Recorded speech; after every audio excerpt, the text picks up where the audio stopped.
అతిథుల పరిచయం శ్రీ పురుషోత్తం రెడ్డి గారు, రాయలసీమ మేధావుల ఫోరం కన్వీనర్, ప్రముఖ విశ్లేషకులు షేక్ బాజీ గారు, భారతీయ జనతా పార్టీ మైనార్టీ మోర్చా అధ్యక్షులు శ్రీ కొండా రాజీవ్ గాంధీ గారు, వైఎస్ఆర్ కాంగ్రెస్ పార్టీ అధికార ప్రతినిధి, విశాఖ జిల్లా గ్రంథాలయ సంస్థ చైర్మన్.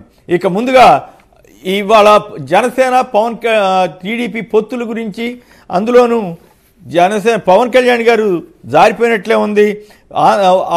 తెలుగుదేశం అధికారిక పత్రిక అయిన ఆంధ్రజ్యోతి రాసిన దాని ప్రకారం 20కి మాత్రమే ఏకాభిప్రాయం కుదిరిందంట, 20 చాలని తెలుగుదేశం చెబుతున్నట్లుగా అర్థమవుతుంది. అయితే 27 అడుగుతున్నా అంట. జనసేన అధినేత పవన్ కళ్యాణ్ ఎంతగా దిగజారిపోయింది ఈ వార్త చదివితే అర్థమవుతుంది.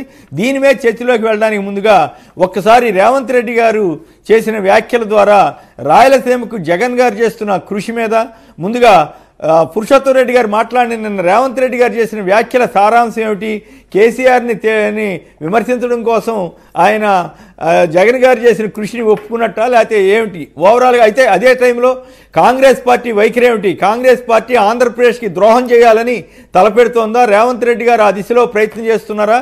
ఏపీ కాంగ్రెస్ వారు కూడా అందుకు ఆమోదం తెలుపుతారా? అందరికీ నమస్కారం. బేసిక్ గా నిన్న ముఖ్యమంత్రి హోదాలో తెలంగాణ ముఖ్యమంత్రి రేవంత్ రెడ్డి గారు ప్రెస్ మీట్ పెట్టి కేబినెట్ తర్వాత కీలక ప్రకటన చేశాడు. అయితే రేవంత్ రెడ్డి గారు ప్రకటన చూసిన తర్వాత ఆయన తెలంగాణకి అన్యాయం చేయడానికి పూనుకున్నాడు, సొంత పార్టీకి కూడా అన్యాయం చేయడానికి పూనుకున్నట్టుగా నాకు అర్థమవుతుంది. ఒక ముఖ్యమంత్రి స్థాయిలో మాట్లాడే భాష కానీ మాటలు కానీ అవి కావు. చివరకు వారు చేసిన 2 అంశాలు నేను ప్రస్తావించాలనుకుంటున్నాను. ఒకటి, కేసీఆర్ గారు అక్కడ తెలంగాణ ప్రభుత్వాన్ని విమర్శిస్తున్నాడు, వాళ్ళ పార్టీ కృష్ణా జలాలకు సంబంధించి. దీనికి సమాధానం చెప్పాలి, విమర్శలు చేయొచ్చు. మీరు కేసీఆర్ని ఎదుర్కోవడం చేత కాకపోతే అక్కడ చూసుకోవాలి. కానీ కేసీఆర్ ఎదుర్కోవడం చేతగాక ఇక్కడ రాయలసీమ మీదనో ఆంధ్రప్రదేశ్ మీదనో జగన్ గారి మీద విమర్శలు చేసేసుకోవడం ద్వారా ఏదో సాధిస్తాననుకుంటే ఆయన చేయబోయే మొదటి పని ఏంటంటే అక్కడ కాంగ్రెస్ పార్టీని నష్టం చేస్తాడు, ఇక్కడ ఆంధ్రప్రదేశ్ కాంగ్రెస్ పార్టీని డిఫెన్స్ లో నెడతాడు, అల్టిమేట్ గా తెలంగాణకు నష్టం చేసి కేసీఆర్ గారు మరీ యాక్టివ్ పాలిటిక్స్ చేయడానికి పనికొచ్చే మాటలు తప్ప ఇంకోటి కాదు. ఇప్పుడు ఆయన వాడిన భాష, ఆయనకి ఏమాత్రం నీటి ప్రాజెక్టుల పైన అవగాహన ఉందా లేదా అని అనుమానం కూడా కలుగుతుంది. ఎందుకంటే కేసీఆర్ కొమ్మినేని గారు 2 పాయింట్లు ఆయన ప్రస్తావించారు. ఒకటి జగన్ గారు చెప్పింది, గత రాజశేఖర రెడ్డి గారికి. రాజశేఖర రెడ్డి గారిని విమర్శించే ప్రతి తలకమాసిన వాళ్ళకి దొరికిన అవకాశం ఏంటంటే రాయలసీమ మీద ఏదో నెపం నెట్టేసి రాజశేఖర రెడ్డి. నిజానికి ఆంధ్రప్రదేశ్ లో నా వయసు నా స్థాయితో సంబంధం లేకుండా బ్రిటిష్ ఇండియా తర్వాత ఆంధ్రప్రదేశ్ సమగ్ర నీటి పథకాన్ని తీసుకొచ్చిన వ్యక్తి ఎవరైనా ఈ రాష్ట్రంలో అంటే అది వైఎస్ రాజశేఖర రెడ్డి గారు. ఎందుకంటే ఆయన రాయలసీమ ఉద్యమంలో పాల్గొన్న వ్యక్తిగా అన్ని ప్రాంతాలకు, అటు తెలంగాణకు, అటు రాయలసీమకు, కోస్తాంధ్రకు అత్యంత స్థాయిలో బాగా చేసిన వ్యక్తి ఆయన. చారిత్రకంగా నష్టపోయినవన్నింటినీ కవర్ చేసే ప్రయత్నం చేసే సాహసం రాజశేఖర రెడ్డి గారు చేశారు. మీకు తెలిసి కృష్ణా జిల్లాలకు సంబంధించి దక్షిణ తెలంగాణకు, రాయలసీమకు ఉమ్మడి రాష్ట్రంలో అన్యాయం జరిగింది. దాన్ని సరిదిద్దడం కోసం ఎంత సాహసం చేశాడు. పోలవరం ప్రాజెక్టును తీసుకొచ్చి కుడి కాలువ ద్వారా కృష్ణా డెల్టాకి న్యాయం చేయడం, అదేవిధంగా కుడి కాలువ నుంచే లెఫ్ట్ బ్రాంచ్ నాగార్జున సాగర్ నుంచి 100కు పై టీఎంసీలు తెలంగాణ సమస్యని మన దుమ్మగూడెం టేల్ పాండ్ పథకం ద్వారా తరలించే ఏర్పాట్లు చేయడం, అదేవిధంగా పులిచింతల ప్రాజెక్టు తీసుకొచ్చి అక్కడ గోదావరి సమస్యను పరిష్కరించేస్తే పూర్తిగా కృష్ణా జలాలను అటు దక్షిణ తెలంగాణకు, ఇటు రాయలసీమ, నెల్లూరు, ప్రకాశం ఇవ్వడం ద్వారా రాష్ట్రాన్ని సమగ్రంగా ఉంచాలని రాజశేఖర రెడ్డి గారు రోజు తీసుకొచ్చిందే జలయజ్ఞం. ఈ రోజు కొమ్మినేని గారు రేవంత్ రెడ్డి గారు పుట్టిన జిల్లా ఏంది? మహబూబ్ నగర్ జిల్లా. మహబూబ్ నగర్ జిల్లాకి సాగునీటి సమస్య ఏది పరిష్కరిస్తుంది? రంగారెడ్డి పాలమూరు ఎత్తిపోతల పథకం. ఆ పథకాన్ని సృష్టికర్త ఎవరు? డాక్టర్ వైఎస్ రాజశేఖర రెడ్డి గారు. నిజంగా తెలంగాణకు అన్యాయం చేయాలని రాజశేఖర్ అనుకుంటే ఆ పథకాన్ని ఎందుకు తీసుకొచ్చాడు? ప్రాణహిత చేయాలని ఎందుకు తీసుకొచ్చాడు? ఈ రోజు తెలంగాణలో జరుగుతున్న ప్రతి ప్రాజెక్టు రాజశేఖర రెడ్డి గారు తీసుకొచ్చిన ప్రాజెక్టులే కదా. కాబట్టి ఈ రోజు ఇవేమీ తెలియకుండా ఇష్టారాజ్యంగా మాట్లాడేసి ఆయన సొంత ఊరు కలకుర్తి లిఫ్ట్ ఇరిగేషన్ కూడా నెట్టెంపాడు, భీమా, దిండి పథకం కూడా ఆయనే. అది ఈ రోజు తెలంగాణలో వర్క్ ఏదైతే జరుగుతుందో అవన్నీ రాజశేఖర రెడ్డి గారు తీసుకొచ్చినటువంటి పథకాలే. ఆ పథకాలు పూర్తి 15 ఏళ్ళు ఆయన చనిపోయి దాన్ని చేతగాక మీకు ఆయన పేరు నిందలేయడం ఏంటి? ఇది మొదటి అంశం. రెండో అంశం, ఈ రోజు ఆయన ఏం మాట్లాడుతున్నాడు? నాగార్జున సాగర్ పైన ఇప్పుడు చూసుకుందాం. మీరు ముఖ్యమంత్రి లేకపోతే ఏదో ఈదిలో పోయి మాట్లాడుకుంటున్నారా? ఆయనకు తెలుసో తెలియదు, ముఖ్యమంత్రి గారి సమాచారం ఉన్నట్లా. ఈ రోజు నాగార్జున సాగర్ లో కుడి ఎడమ కాలం 2 ఉంటాయి కొమ్మినేని గారు.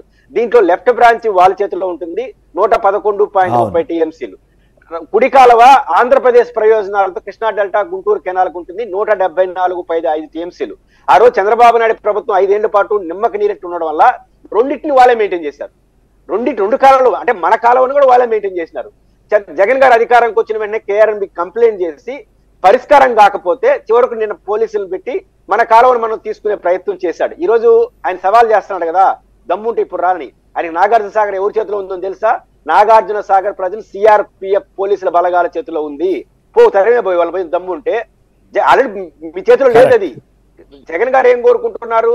ఫస్ట్ ఆఫ్ ఆల్ మా కాలువను మేమన్నా మెయింటైన్ చేస్తాము, కుదరకపోతే 2 కాలువల్ని మీరే మెయింటైన్ చేయండి కేంద్ర ప్రభుత్వం అడుగుతున్నాడు. ఏం చేయాలి? పంచాయతీ 2 రాష్ట్రాల మధ్య గొడవ వచ్చినప్పుడు మనమైనా పరిష్కరించుకోవాలి, లేదా కేంద్ర ప్రభుత్వం చేతులు ఇవ్వాలి. కేఆర్ఎంబి చేతులు ఇవ్వడానికి ఎందుకంత భయపడుతున్నారు?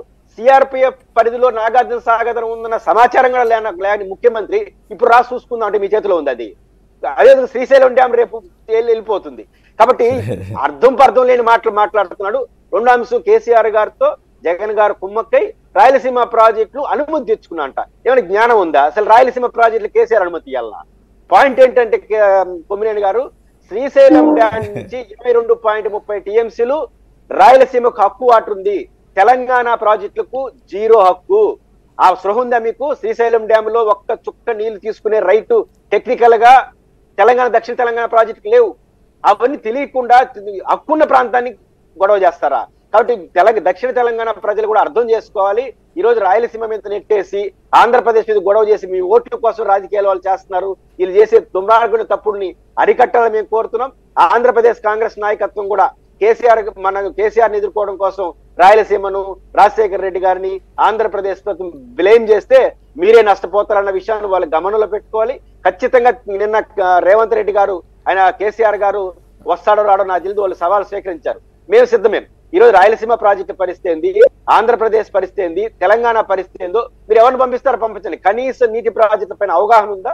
రేవంత్ రెడ్డి గారికి ఏది పడితే అది మాట్లాడమే, ఇష్టపడితే అటు మాట్లాడితే కుదరదు. ఇంకోటి వాళ్ళు మాట్లాడుతున్నారు పోతిరెడ్డి పాటు వెడల్పు చేయడం ద్వారా. అయితే ఒక వాస్తవం అయితే పురుషోత్తమ్ రెడ్డి గారు అయితే ఒక వాస్తవం కూడా చెప్పాడు కదా, జగన్ గారు రాయలసీమ కోసం మొత్తం రోజుకి 8 టీఎంసీలు తీసుకెళ్ళడానికి చేస్తున్న కృషిని ఇక్కడ తెలుగుదేశం వాళ్ళు అడ్డుపడుతున్నప్పుడు కూడా ఆయన చేస్తున్న కృషిని ఒప్పుకున్నట్లయింది కదా రాయలసీమ ప్రాంతం కానీ ఆంధ్రప్రదేశ్ సంబంధించి. ఇప్పుడు జగన్మోహన్ రెడ్డి గారు చేసిన రాయలసీమ ఎత్తిపోతల పథకం రాయలసీమకు చాలా అవసరం, ఇంకా కొన్ని చేయాల్సి ఉంది, మేము అడుగుతున్నాం. అంటే ఈ ప్రాజెక్టు కట్టేస్తున్నాడు అని చెప్పాడు. కట్టేసిన దానికి ఇప్పుడు తెలుగుదేశం చెప్పాలి, 30 మట్టి లేదు ఏమీ లేదని మాట్లాడినారు కదా. ఇప్పుడు వాళ్ళకు శిష్యుడు చెప్పిన వాటికి ఇప్పుడు తెలుగుదేశం పార్టీ వాళ్ళు చెప్పాలి, శిష్యుడు మాట ఇంటారా ఇండ్రా అనేది. అది నేను చెప్తున్నాను కదా. నిన్న రేవంత్ రెడ్డి ఉపన్యాసం చంద్రబాబు నాయుడు గారిని, శర్మిల గారిని, తెలంగాణని, ఆ కాంగ్రెస్ మొత్తం డిఫెన్స్ లో నెట్టాడు. ఇప్పటికైనా కాంగ్రెస్ పార్టీ ఆలోచించాలి. హేతుబద్ధమైన పరిస్థితి మంచిది. అనవసరంగా మీరు రాజకీయ ప్రయోజనం రాయలసీమను రెచ్చగొడితే నష్టపోయేది తెలంగాణ అన్న విషయాన్ని అక్కడ ప్రజలు గుర్తించాలి.